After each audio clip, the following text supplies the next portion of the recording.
I'm Jeffrey Rosen, President and CEO of the National Constitution Center.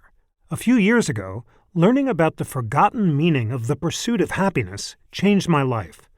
When the founders wrote that famous phrase in the Declaration of Independence, they meant an ongoing commitment to self-improvement and lifelong learning.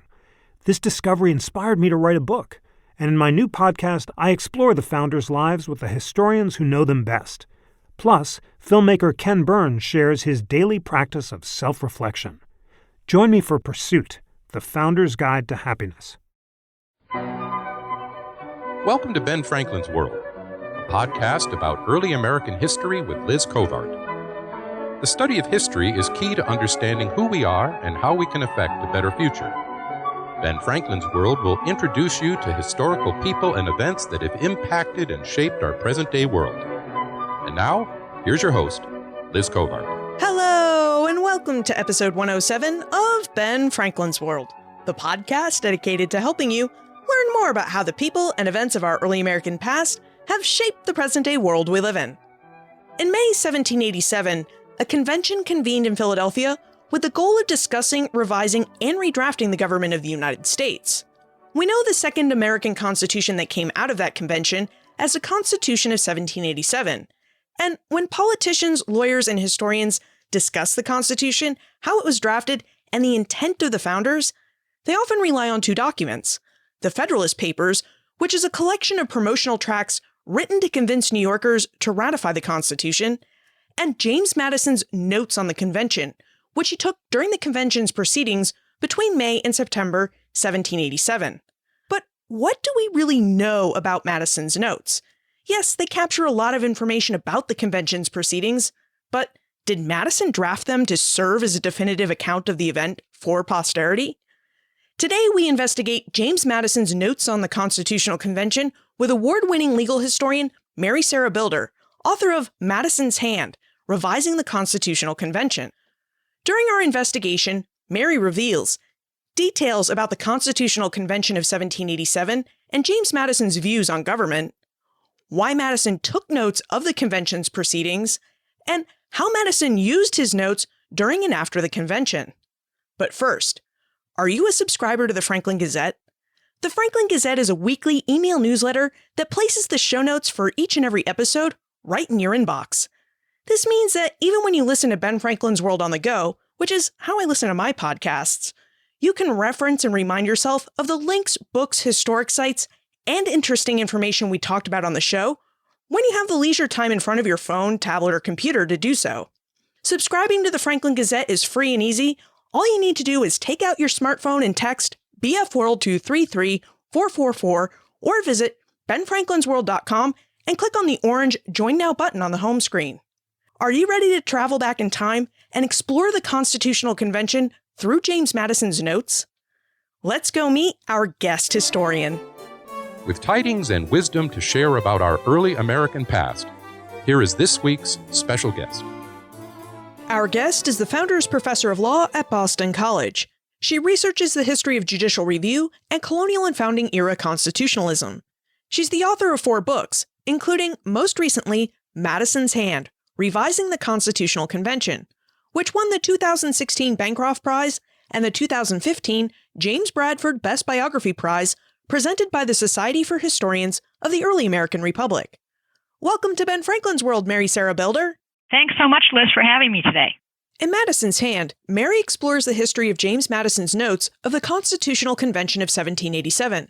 Mary, would you set the scene for us? Would you provide us with an overview of the Constitutional Convention?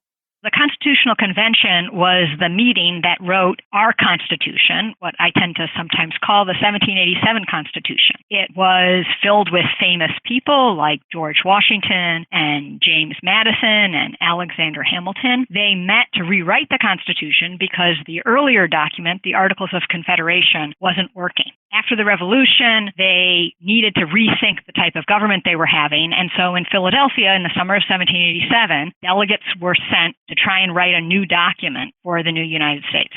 Today we know the Constitutional Convention as one of the most important meetings in United States history. And I wonder, did Americans at the time understand the importance that this meeting would have? Excellent excellent question, and one that I'm actually working on now because I'm reading all the newspapers for that summer. So ordinary Americans knew there was a convention. White men had participated in electing the representatives to that convention. They knew that they were going to try and solve some of the problems that the United States was facing, particularly financial problems and problems with trying to think about commercial regulation. They weren't able to follow the convention on a day-to-day basis. People didn't obviously have things like television or radio. They did have newspapers, but the convention made a decision early on to close its proceedings. So no one was allowed to sort of listen in on a daily basis. And that actually wasn't unusual. All legislative proceedings were closed, but it meant that people outside didn't really know on a daily basis what decisions were actually being made. That seems really weird, because today we can tune into C-SPAN and watch all of the debates. It's kind of hard to imagine a world where you have no idea what your representatives in government are doing. Yeah, it was actually more the norm than I think we sometimes realize. Many of the state legislatures allowed people in the galleries just on occasion. The colonists had been used to being shut out of Parliament, which allowed people in on an occasional basis, because when debates about the American colonies were being conducted, people were sent from the galleries. No one could listen. It's not even unusual in the new government. After the Constitution, when the House of Representatives is formed, they will open their doors and have people able to watch and reporters able to watch. But the Senate for the first couple years actually is closed. And only when the public begins to demand more access does the Senate decide that it will also allow people to come and listen. So the notion we have of government is not the notion that really was right there in 1787, 1788, 89.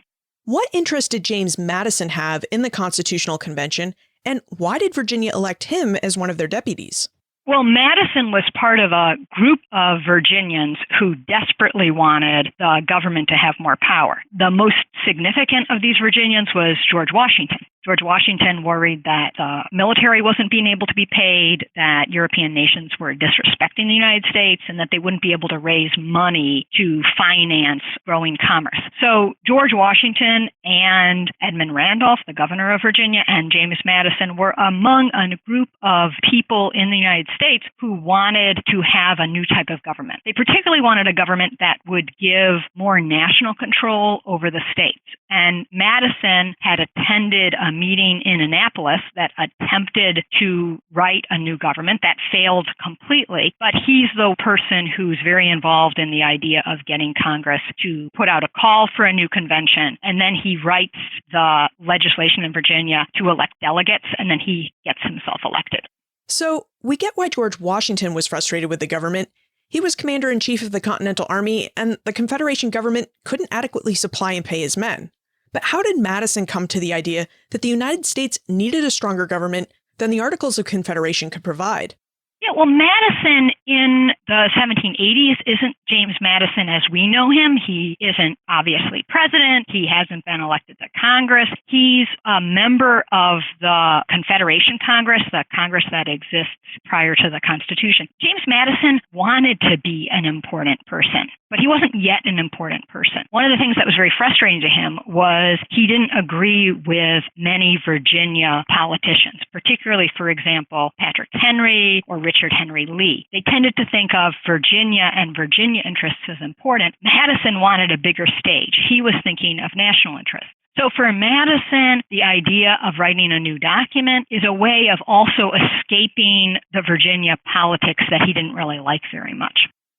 In Madison's hand, Mary notes that Madison kept his notes of convention proceedings in the style of a legislative journal. Mary, would you tell us what a legislative journal was in the late 18th century and about Madison's note-taking practices? One of the things that was very interesting to me when I started my project was we actually don't have a word on the American history side for what to call people who took notes of legislative proceedings. The British have a word. They call it a parliamentary diary. And I borrowed that word for my book, so I call it a legislative diary. It was different from what we expect. Today, the congressional record takes almost verbatim record of what happens on the floor, and you can obviously also watch it on C-SPAN. In those days, nothing like that existed. And so in the book, I talk about how people who were members of state legislatures, but particularly the Confederation Congress, took notes so they could remember what had happened themselves. Madison took notes like that when he was a member of the Confederation Congress. And those notes were important to him for two reasons. First, they helped him remember what other politicians thought so he could build coalitions. But secondly, they allowed him to transfer that information to people who couldn't be there. And one of the most significant readers of his congressional notes was Thomas Jefferson. So Madison's notes were really for personal use and to share with a friend. They weren't necessarily meant for the public eye. No, I don't think they were meant initially at all for the public eye. They were thought of as personal diaries, political diaries, strategy diaries. That isn't to say that Madison, as a young man, might not have thought, perhaps one day I'll be famous and people will be interested in this, but that wasn't his primary purpose. And you can tell that when he went to Congress before 1787, because he writes only about matters that concerned him, and he also writes about matters that concern Thomas Jefferson. So it's a political diary in a way that we don't tend to think people keep any longer. Was Madison unique in that he kept a legislative diary, or did other members also keep diaries of the convention proceedings as well?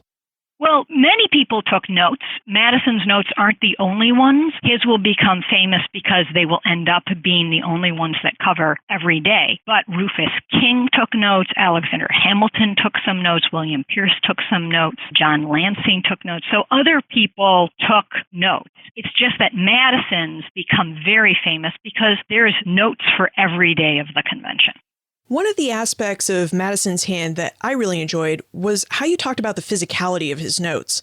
And I wonder if you would tell us what his notes look like and about Madison's handwriting and what that looks like. One of the most exciting parts of the project was getting to work with the Library of Congress staff. At the beginning of the project, the Library of Congress staff, I think, understandably thought I was kind of a crazy person to suggest, well, I really need to see this incredibly important document because I think it might have been written in two different moments. You just can't walk into the Library of Congress and say that and then have them show you. So after I did quite a bit of work and wrote a number of documents for the Library of Congress, the Library of Congress decided that I was at least sufficiently serious and did need a certain amount of access. So the Library of Congress let me into their conservation lab, and together with the library staff, we looked at the notes. You can see the notes on the web. The Library of Congress has a wonderful website, and they have images of the notes. What's different in person is that the pages are very small, so the notes themselves are approximately just a little bit bigger than if you took a 9 by 11 piece of paper and swung it horizontally. They're written on four sides, so Madison took each piece of paper and he folded it sort of in half like a little book, and then he wrote on the first side, he opened up, he wrote the second side, the third side, and then the last side. And Madison has very neat handwriting. Reading his writing is exceptionally easy. He wrote in a style of italic handwriting that doesn't cause problems for historians. What was always fascinating to me was he wrote incredibly precisely. I found myself, after many weeks of taking notes on his handwriting, some of my letters begin to look like Madison's. I had spent so much time reading his handwriting. And so it's just a very specific style of writing. And the Library of Congress has disassembled the notes. So each page is separately kept between mylar. And then the notes themselves are, in preservation boxes. And then those are inside a vault in the library. So the library considers the notes one of its top treasures held in trust for the American people. What were you able to see by looking at the actual physical notes that we can't see by looking at the digitized copies? Or I guess another way of asking this is, how did you benefit from being able to use the original copies versus just the digitized version? One thing that was very important for my project was being able to look at the watermarks. Watermarks don't prove anything. There might be many reasons why people might use the same or different pieces of paper. But together with textual evidence, they can begin to help one reconstruct the story of how some manuscript got written. So for my purposes, it was very important to be able to figure out, was there a pattern to the watermarks? One of the things the library did before they gave me access was they agreed to shoot some digital photographs of the watermarks. Digital photography has really changed or revolutionized the study of watermarks. Prior to digital photography, in order to get an image of a watermark, you either had to draw it by hand, which is quite difficult. I've tried that. Or you had to use a special camera and a special type of paper. Digital photography means anybody with any kind of camera can take a picture of a piece of the manuscript on a light table with the light shining through it. And the library took about, somewhere between 10 and 15 of those images of selected pages. That then allowed me to develop a pattern of watermarks. And then what the library and I did was we put every page of the manuscript on a light table. What you could see then was that most of the manuscript, the first 2/3 of the manuscript, was almost all the same watermark, with a couple notable exceptions. But the last thirds of the manuscript was a completely different type of watermark. And that fit with the other types of textual evidence that I was developing. Another thing that I didn't expect to see, but turned out to be wonderful, was I argue in my book that the manuscript after August 21st was written later. Well, when we looked at the August 21st page of the manuscript compared to the August 22nd page of the manuscript, you could see that the holes in the margins used to sew those two sections together didn't align. And that also went to bolster my argument that the last part of the manuscript had been separate, that it had been not written at the same moment as the first part of the manuscript. Sewn holes aren't something we normally think to look at, and you can't see them on microfilm very easily. Even digital images make it hard, and that's where really being able to see the manuscript was just wonderful. Wow. It sounds like the Library of Congress librarians and archivists really helped you make your case.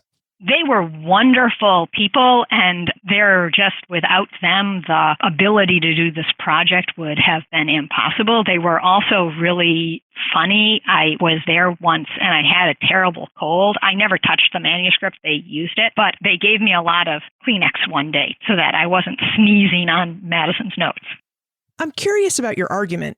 You said you walked into the Library of Congress with this crazy idea that Madison's notes were actually written in two phases during the summer of 1787, and that he probably wrote the last third of his notes sometime after fall 1789. And it seems like the watermarks on the paper helped you prove your case. But what is the significance of Madison's having written his notes at different times, with that last third having been added almost 2 years later? Well, first of all, it tells us something very important about the convention. It reminds us that Madison wasn't sitting there taking notes for posterity for us. He was actually involved in the convention. He cared about what happened. So one important thing is that the shift when he abandons the note-taking in August corresponds with when he became sick, but also when he began to serve on many committees. And so one important thing that the division reminds us is that by the end of the convention, the delegates were so busy trying to figure out the last pieces of the Constitution that they didn't really have the ability to sit back and think about what did the whole thing look like. They were madly trying to get it together. And so the book argues that they couldn't really see the Constitution in the way that we see it. They were just trying to finish it up. And it reminds us of how complicated the story of writing it was by the end of the convention. So that's one very important thing. A second very important thing is that the part of the convention that's interesting to constitutional historians and law professors has often been the last third. That's when many of the decisions about things that interest modern constitutional historians were made. The first 2/3 of the convention mostly sorted out what the balance between the states and national government would be. But it's in the last third of the convention that many of the details were added. So when we say that, well, that part, the record of that wasn't written until 2 years later, that makes it much more difficult to figure out how did anybody at the moment understand those changes. This raises two questions for us. One, why did Madison feel like he needed to go back and finish his notes after the Constitution had already been ratified? And two, how did he reconstruct what happened for his notes almost 2 years later? Did Madison have an incredible memory? Well, I argue in the book that Madison kept the notes largely for himself and for Thomas Jefferson. Thomas Jefferson was in France, serving as the congressional ambassador in France. And in 1789, Madison learned that Jefferson was returning. I argue that Madison wanted Jefferson to be able to read about the Constitution. Jefferson had missed the convention. And unlike John Adams, who had come back in time for ratification, Jefferson had sort of missed the whole party. If you know the Hamilton musical, they start off the second act with Jefferson's return. So Jefferson's return to the United States in 1789 is very important. And Madison goes back at that moment and tries to finish the manuscript off. If you think about Madison in September of 1787, when the convention ended, he didn't even know that the Constitution would be sent out to the states for Congress. He didn't know that the Constitution would be ratified. So there's no reason to finish the notes then. But in 1789, the Constitution was ratified. Congress has already started. Madison's serving in Congress. Thomas Jefferson's coming back. He's going to serve as Secretary of State. Madison knows that amendments are being written for the Constitution. Suddenly, the convention is important. And Madison wants to give that record to Thomas Jefferson. I argue in the notes that Madison acquired the journal of the convention from George Washington. There had been a journal kept by the Secretary of the convention. At the end of the convention, it had been given to Washington. And Washington's instructions were a little unclear what he was supposed to do with it. But he probably wasn't supposed to lend it to James Madison. Washington's diaries for the months that he probably lent it don't exist. So we don't know how Madison got his hands on the journal. Madison got his hands on the official journal. He made a copy of that journal. That copy is at Yale University in the Beinecke Library. He started his copy with the August section of the journal, suggesting that he didn't think he had very much time to copy. So he was originally just copying the part that he didn't have his notes for. He then went back and copied the entire official journal. And I argue in the book that Madison then took this copy of the official journal. He took whatever scraps of paper he had of rough notes from 2 years ago, and he wrote the last third of the convention notes. So Madison had kind of like two cheat sheets. He had the official journal of the convention, at least we think he did, and his rough notes. Right. I'm quite sure he had the official journal, a copy of the official journal, because you can show that in the last third of the manuscript, what we've tended to think of as Madison's notes are actually verbatim or loosely paraphrased copy of the actual journal. And there's words that appear in this section that are sort of used by the official secretary that Madison had never used that suddenly appear. Constitutional law professors have tended to think, oh, this means Madison's very interested in the text, in the procedure in the last third of the convention. My book argues, well, he wrote that 2 years later, and the appearance of focus on text is largely because he was copying the official journal. You brought up the fact that Madison had rough notes. What are rough notes? Are they not just his notes? Yeah, one thing that I think that American historians have maybe not been as interested in exploring as medievalists or English historians is that many of the manuscripts we have are what we would call a fair copy, F-A-I-R. And a fair copy is the words used to describe a clean copy. Often what people did was they wrote a rough copy of something, and then they copied that over. And the manuscript that we have is the fair copy, in essence, the second copy. I believe that what Madison did that summer was, after the first days, which I think were actually contemporaneously taken, he took rough notes. That is, he scribbled things down during the proceedings using sort of casual abbreviations. And then twice a week, probably on Wednesdays and Sundays, he took those rough notes and he wrote up what had happened during the week into this fair copy. And the fair copy is what we actually have today as the manuscript. And what that means is that for all of the days in the notes, not just the ones that were revised 2 years later, Madison was always writing with some knowledge of what had happened. That is, the notes were always retrospective. They weren't really contemporaneous in the way that we might think somebody who was just scribbling at the time. There is no example that I know of Madison's rough notes. They've either never been found or he destroyed them as he made his rough copy. And that's not surprising. Very few of us keep our rough drafts around. Most of us copy them over and then throw them out. So if we don't have Madison's rough notes to look at, how do we know they existed?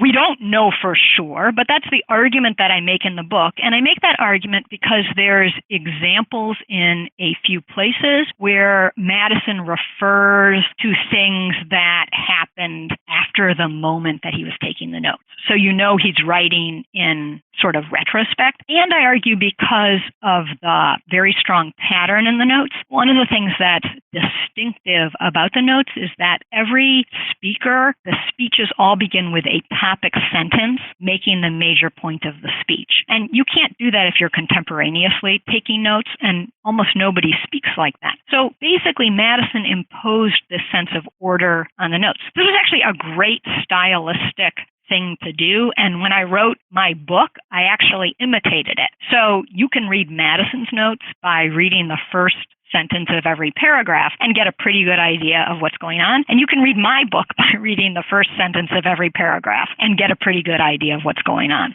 If Madison used this two-note system, where he's taking notes contemporaneously, likely with a shorthand while the convention meets, and then 2 days a week going through and making his fair copy, he must have had ample opportunities to revise the information that we see in the fair copy. Right, that's precisely correct. So in a sense, there's always distance in the notes between the actual convention and the record of the convention. And what was interesting to me is the distance changes at different moments. So one pattern you can see in the notes is that people who spoke on Saturday often speak the longest. I argue in the book that's because Madison had all of Sunday to write his rough notes up. And what had happened was very close. So he had a pretty good memory of what happened. So if you track the long speeches, they are disproportionately Saturday speeches. So Madison always was able to write with hindsight. With respect to Madison's speeches, this is a fascinating issue. Madison obviously couldn't talk and take notes at the same time. He didn't read a prepared text the way James Wilson did for Benjamin Franklin. So when he wrote his own speeches, he wrote them after the fact. We would all like to think that we spoke more eloquently, more coherently, more logically than we did at the time. And an interesting thing is if you compare Madison's speeches that other note takers heard to Madison's speeches as he reported it, they often don't sound exactly like the same speech. Other people, for example, often have Madison speaking in a kind of wandering fashion, but Madison tends to write his own speeches as if he were extremely logical. And this goes back to your point that the notes were actually composed as a personal document for his own self-reference and for the reference of Thomas Jefferson. We've talked a lot about the physicality of the notes and the process that Madison used to take them. But I also have to believe that the content of the notes reflect and reveal a lot about Madison's interest in the convention. Did Madison have particular interests in certain subjects, speeches, people, or viewpoints that kept reappearing in his notes? What I was fascinated by is that when you try and go back and, in essence, uncover what did the notes look like as Madison was writing them, and we imagine this as what does that tell us about who Madison was in May and June and July of 1787, we find a different Madison. The Madison that historians have tended to write about is moderate, rational, the father of federalism, a sort of impartial person. The Madison that I found is irritated at people, catty, obsessed with pushing an agenda that he cared about. So this is a very different personality. One of the things that he cared, I believe, immensely about was he wanted the new government to have proportional representation in both houses. That is, he wanted proportional representation in the House of Representatives. That's the system we have today. But he also wanted it in the Senate. The thing he wanted to destroy was the idea that the states were equally represented. Now, that's the system that we come to have in the Senate. And so to find that Madison not only didn't agree with it, but he was obsessed with trying to make sure it wouldn't end up in the new government was fascinating. For most of June and into mid-July, all Madison cares about is limiting the state's power and trying to destroy equal state suffrage. That's a very different story than the one that we've often understood about the convention. I think another story that is different than the story that historians have told is Madison's attitude towards slavery. This was perhaps one of the parts of the book that I care most about for reasons that are probably complicated. James Madison has been given sort of a pass on the slavery question. People haven't really focused on what was Madison's relationship to slavery in the same way that they focused on Jefferson or Washington. Madison was not an abolitionist, and he wasn't really even an anti-slavery guy. In fact, Madison would never free anyone held as an enslaved person at the time of his death. Madison was the author, or at least thought to be responsible for the original 3/5 clause when it was used in the Confederation Congress. And the story I tell in my book is one in which Madison himself bears quite a bit of responsibility for getting the 3/5 clause into the Constitution and for, in essence, creating the dynamic in which the Southern states believed that they had to protect slavery. This isn't to say that slavery wouldn't have been protected in the Constitution, but in writing my book, I came to believe that Madison himself was far more personally responsible for the creation of that dynamic than historians have thought. That's really interesting. Would you tell us more about the history of the 3/5 clause and Madison's involvement with its creation? Why did he settle on 3/5? Well, the 3/5 clause, which is one of the parts of the Constitution that is fortunately, in essence, repealed by the 13th and 14th Amendments, was the part of the Constitution that said that 3 white people equaled 5 African Americans.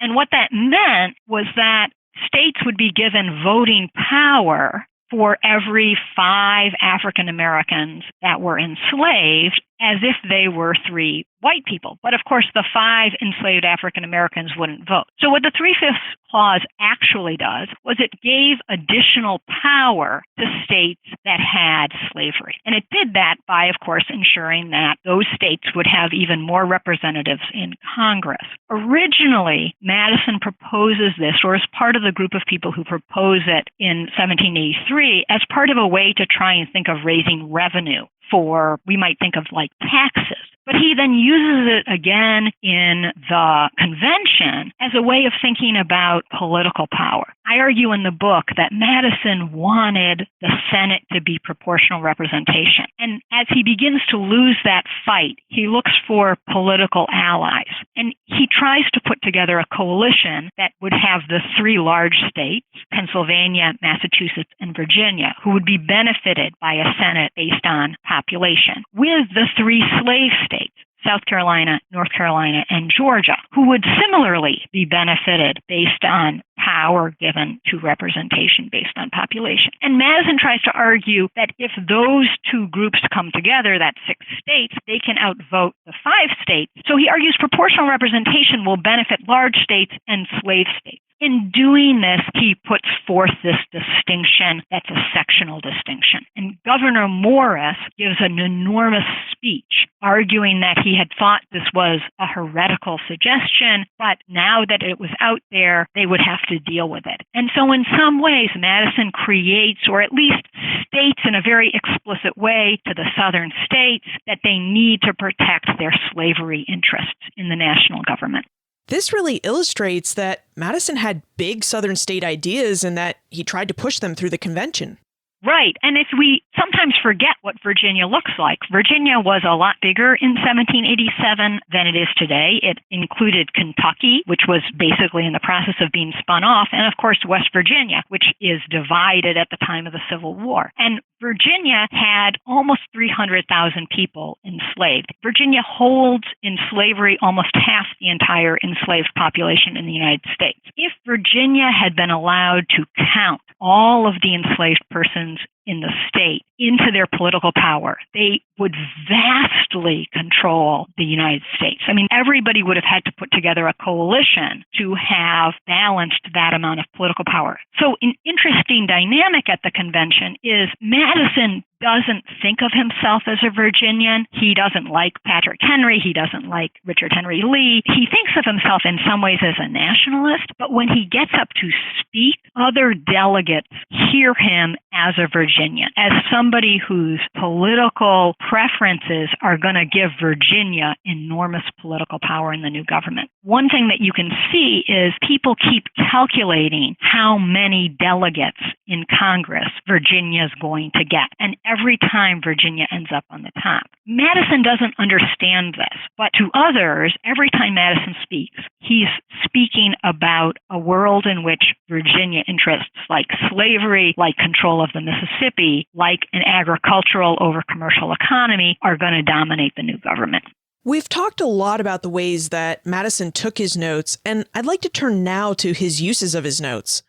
When Madison was going after his agenda of proportional representation in 2 different houses, adding the 3/5 clause into the Constitution, and his other big Southern state ideas, did he have any strategic advantage by keeping his notes?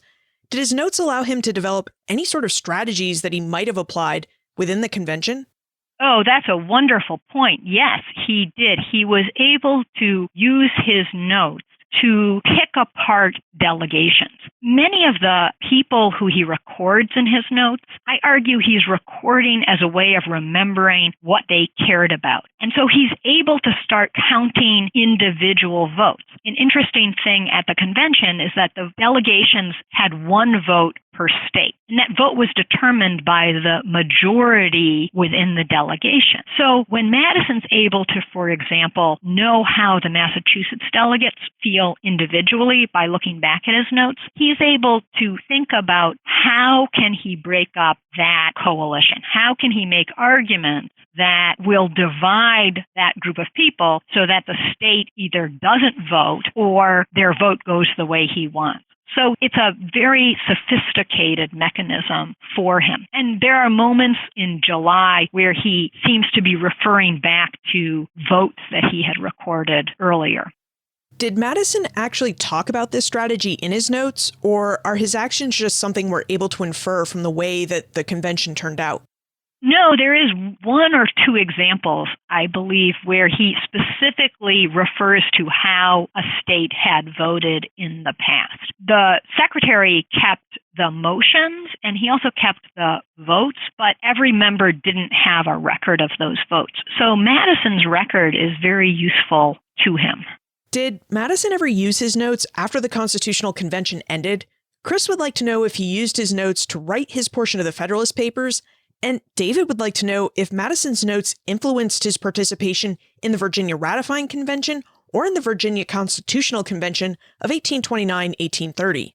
Those are both great questions. Madison in 1788 begins to participate in Alexander Hamilton's writing of the Federalist Papers. And Alexander Hamilton came up with the plan, and he eventually asks James Madison to help him write these essays for newspapers in New York to help influence the New York ratification contest. And Madison, because he was a Virginian, probably knew they would also be used to influence the Virginia ratification convention. Madison seems to have occasionally used his notes, but I suggest that one of the things that writing the Federalist essays did was it gave him a perspective on the convention. Alexander Hamilton had been at the convention, but he'd missed a whole lot of days. So when Alexander Hamilton wrote his Federalist essays, he was arguing about the Constitution the way all of us might argue about the Constitution. That is, what did we think it should mean? Not what had somebody at the time said it meant. And Madison, over the course of writing the Federalist essays,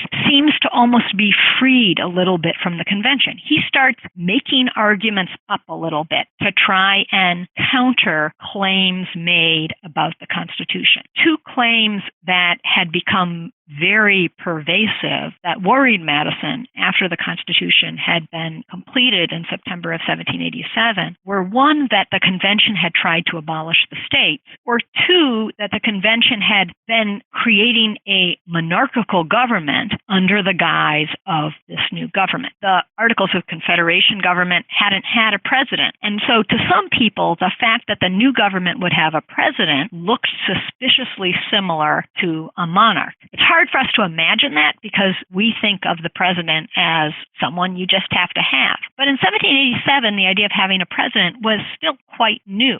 So Madison doesn't rely specifically on his notes as much as he sort of reimagines certain possibilities about the convention. In the Virginia ratifying convention, Madison doesn't rely, again, specifically on his notes, but he implies that he knows what happens almost as if he had notes. So he gives himself legitimacy, but Madison again sort of tries to make arguments that will be persuasive to the people in the room. One interesting thing about Madison at the Virginia ratifying convention is Madison seeks to reassure Virginians who own people that they will be allowed to continue to own people in the new government. So at the Virginia ratifying convention, Madison is very careful to suggest that the Constitution doesn't give the national government any power to abolish slavery or do anything really to touch slavery.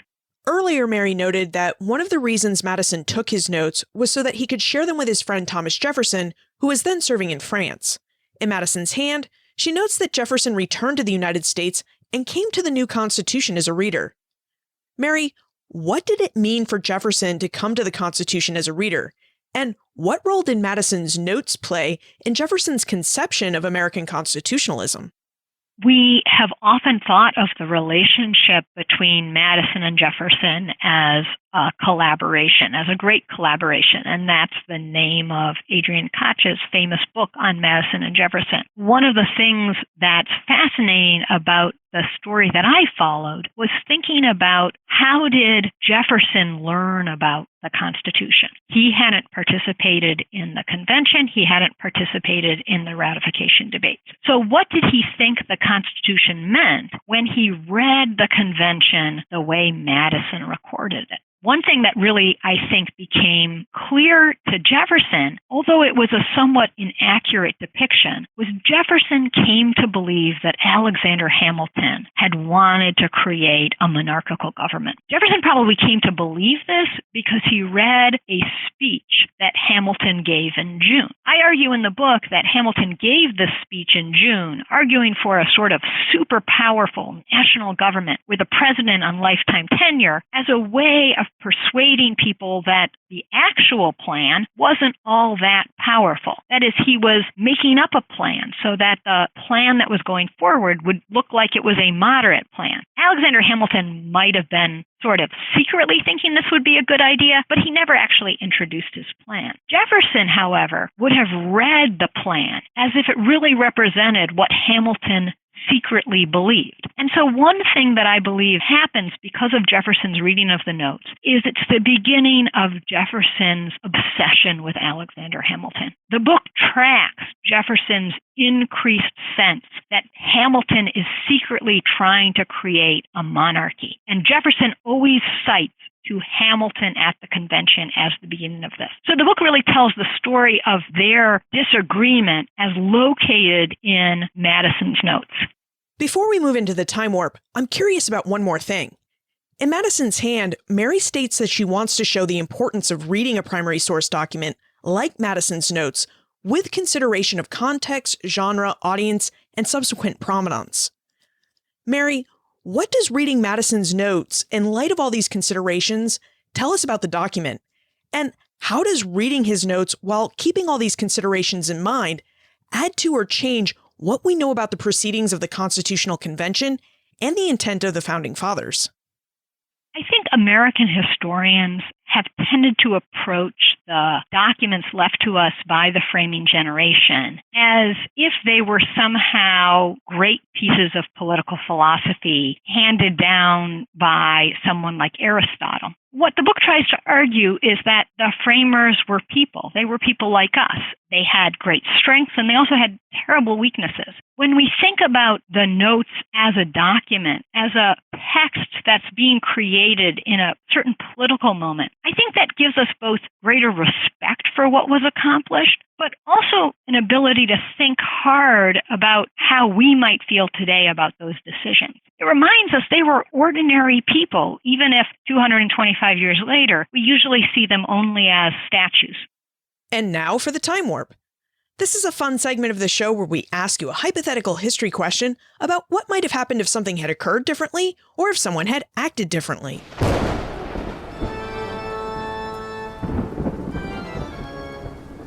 the time warp. Historians can't predict the future, but they can speculate about what might have been. In your opinion, what might have happened if Thomas Jefferson had been in the United States during the Constitutional Convention? Would he have served as one of Virginia's delegates? And if so, how would his presence at the convention have changed Madison's notes?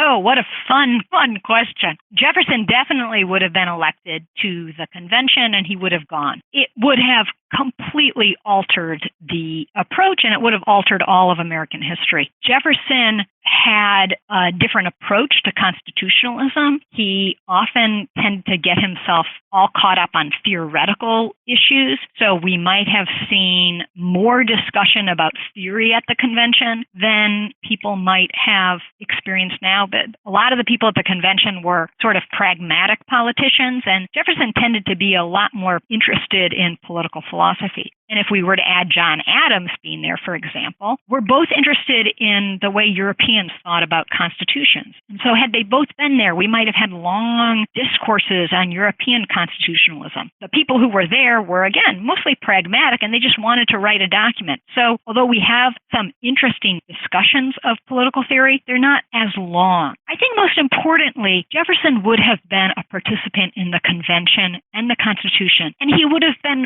less likely to try and undercut it when he became president. So one thing I talk about in the book is how Jefferson's a little bit of an outsider to the Constitution and the convention, and he often argues in the years that after his return against the Constitution to limit it. He's not comfortable with it the way people who helped write it were comfortable with it. If Jefferson had been there, he would have had a stake in the Constitution, and his whole presidency probably would have been different. The 1790s might never have happened if he and Hamilton and Madison and Washington had all been on the same side. So if we move Jefferson back to Philadelphia, all of American history probably becomes different.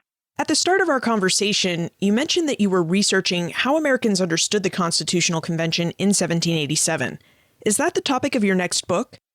One of the things that I have become very interested in, particularly this summer, a summer where we've seen the political election going on before our eyes with people not sure which way the American political election is going to go down, where we watched the Brexit vote with people not sure which way the Brexit vote was going to happen, was how does it feel for people to live in a moment of political uncertainty? I'm really interested in what did it feel like in Philadelphia in the summer of 1787 to people outside the convention watching the convention. I want to write a book that sort of does a better job of answering your first question, which was sort of what was it like to be outside the convention? One thing that really interests me about Philadelphia in 1787 was that people don't know what's going to happen. One of the things that is most interesting about being a historian is trying to get back to the moment where they don't know what's going to happen. We always know what's going to happen. One thing that's very hard for American historians is we so know what happens, we so know the story, that we have a hard time hearing the ways in which the story could have happened differently, the contingency in all of it. So I'd like to write about the convention from outside the convention. I'd also like to write about women and African Americans who were in Philadelphia that summer and how they might have imagined the convention or the new government might have involved them. Where is the best place to look for more information about you and where we can contact you if we still have questions about James Madison and the Constitutional Convention? Well, I'm happy to answer emails, and so you can write me at Boston College Law School by email. I have a website there, and there's also a website at Harvard University Press, and you can get the book itself online at Barnes & Noble and Amazon, at independent bookstores. It's on Nook, Kindle, and should be soon at the iTunes store. Mary Sarah Belder, thank you so much for taking us through Madison's notes and how they were created. Thank you so much. I really enjoyed it. We have a hard time hearing how the story could have happened differently. Mary's point about how we in the 21st century know how the history of early America turns out is a really important one. If we fail to acknowledge that we know what happens next, then we'll ignore the context our historical records, like Madison's notes, were created in. And that leaves us open to infusing these sources with all our own viewpoints and ideas, which ultimately means we'll misread and misinterpret the past. So when we study the past, we need to suspend our knowledge of what comes next, so that we can better understand how people who lived during the time or event we're studying understood that time and how that event unfolded. This is hard work, and as we heard, Mary went to great lengths to try and understand the notes Madison took during the Constitutional Convention so that she could better understand how and why Madison took those notes and what he recorded in them. Mary's research reveals that Madison did not take his notes to be a definitive historical account of the Constitutional Convention. When he started taking his notes, he took them so that he could remember and process what he had heard, figure out who he wanted to debate against and form alliances with, and so he could keep his friend Thomas Jefferson apprised of what was going on. In 1787, Madison had no idea that the Constitution would turn out the way that it did, that the states would ratify the government, or that the government he helped to create would still be in effect over 225 years later. In fact, as Mary's watermark and sewing hole research reveal, Madison didn't even complete his notes until almost 2 years after the convention, when it became clear that the new government would actually go into effect. When we consider the intent of the founders and other people who came before us, we must consider the intent they put into the records they created and left behind for us to read. Madison wanted a government that supported slavery and privileged Virginia and other large southern states. How would he see this goal through? These were the ideas Madison had in mind when he took his notes. His notes helped him think through the convention's debates and to note different techniques and strategies that he might use to affect the outcomes he saw. You can find more information about Mary, her award-winning book, Madison's Hand, plus notes for everything we talked about today on the show notes page, benfranklinsworld.com/107. The holidays are coming. I know, it sounds too soon, and it kind of feels too soon too, but I kid you not, Thanksgiving is only 2 weeks away. As you start to think about your holiday gift lists, remember that you can purchase books we discuss on the podcast through the Ben Franklin's World website and app. When you click on a link to a book on the website or in the app, and then purchase that book through Amazon, Amazon sends the show a bit of money as a commission, and these commission funds help keep the podcast going. Okay, what did you think of Mary's revelation that James Madison helped author and advocate for the 3/5 clause? Does this revelation change your views of James Madison? Send your answers to liz@benfranklinsworld.com, tweet me @LizCovart, or post a comment on the show notes page or in our listener community on Facebook. And remember, never leave till tomorrow that which you can do today.